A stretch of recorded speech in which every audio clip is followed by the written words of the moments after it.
Hey everybody, welcome back to the channel, and in today's video I'll be doing my top 10 films from 2023.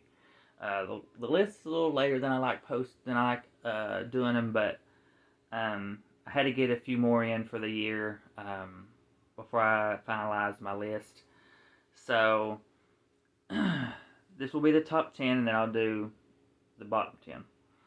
I'm not going to have any honorable mentions or anything, just because I'm probably going to do like my top 10 or so horror, and that might have some honorable mentions in it. But I don't want to do any ones for this one. But so first up at number 10, I actually just watched this, just reviewed it, and that goes to Anyone But You. This cracked my top 10. I found it to be a very fun rom-com. Love the chemistry between Glenn and Sydney. And really can't wait. I've already pre-ordered it, so can't wait to eventually rewatch it again, maybe later this year, and hopefully enjoy it just as much. It had not many flaws to what. Did you just sneak that in there? Oh, I pre-ordered it. I already had that pre-ordered a while back, a month or two ago. Apparently she ain't been looking. But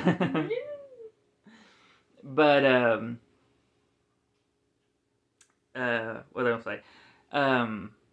Yeah, not many flaws with it that I had, so fell in to my top 10. Cracked my top 10.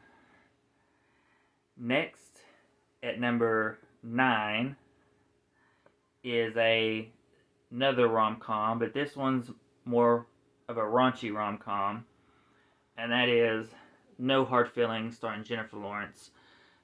This is probably one of my favorite roles that she's done. She's also really good in Silver Lining Playbook, but this is definitely a solid role for her. Chemistry is really good. The comedy is great. It had me laughing the entire way through. Thoroughly enjoyed this one. So number 9 was No Hard Feelings.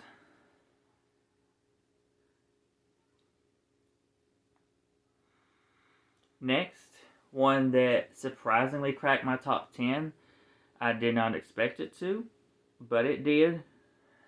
Probably because I didn't expect to watch it, but I did. And that is Poor Things. Emma Stone does great in this. She gave a wonderful, funny performance.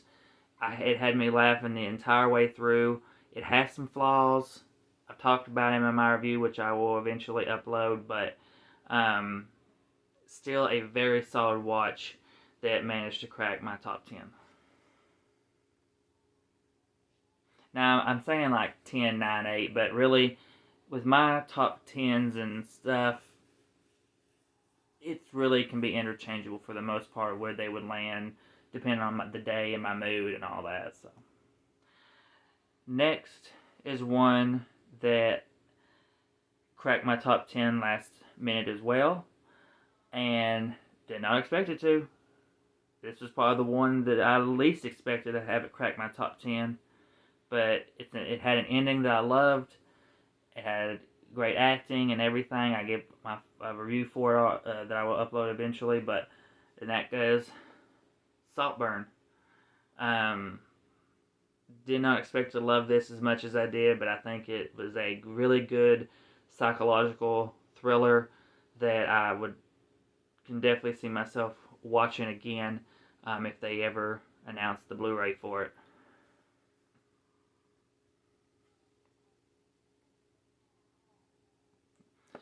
Next is one that cracked my top 10 just recently as well.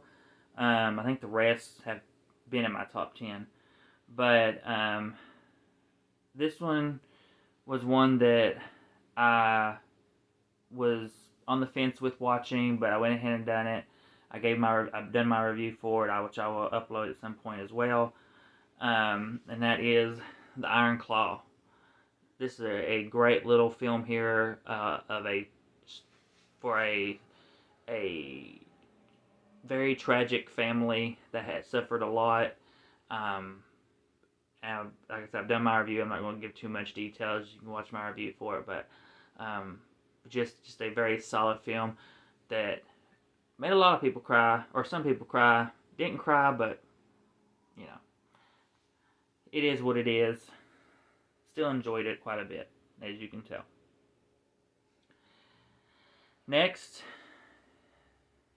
is one that came out back in, I think it was January of 2023. Yeah. And it's been in my top 5 ever since, and that is Megan.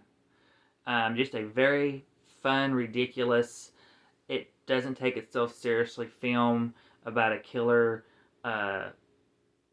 doll, robot, whatever you want to call it. Very fun. Highly recommend watching the unrated cut, not the theatrical cut, because I watched the unrated cut first and enjoyed it a lot more than my friend did, which he had watched the theatrical cut, which had less gore and stuff. So I would definitely recommend the unrated if you want to watch Megan.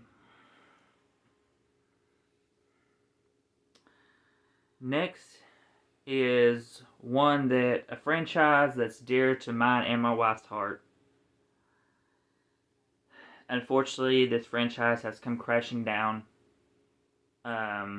due to a firing, a quitting, among other things.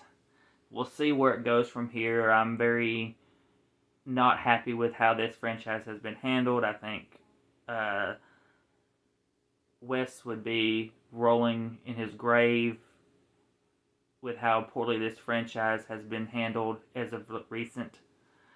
And that would be, obviously, since I said Wes, Scream 6. Now, Scream 6, I thoroughly enjoyed quite a bit. It has some issues, but it's still a lot of fun, very gory, and one that, I hate to have to see these characters not come back, but we'll see where it goes. I'm assuming we'll still get one more movie, but I don't know. It just depends on. I'm not really where I'm at with the Spyglass company and what they've done. It makes me hard to want to watch a 7th one. Makes it hard to want to watch a 7th one, but we'll see. We'll see. Next is one that would probably be on a lot of people's worst of the year list, but not mine. I had a lot of fun with this. It ended up being in my top 10. My wife enjoyed this one too. I think you enjoyed this one quite a bit, I believe. God. And that is Meg 2, The Trench. I had a lot of fun with it. I didn't feel like it dragged. The ending with all the creatures didn't bother me. I don't know what people were talking about when they said it was dragging, because I didn't feel that at all. I thought it had more action than the first one. Yeah, we both loved this one. And it would be in both of our top 10s if she did make a top 10 list.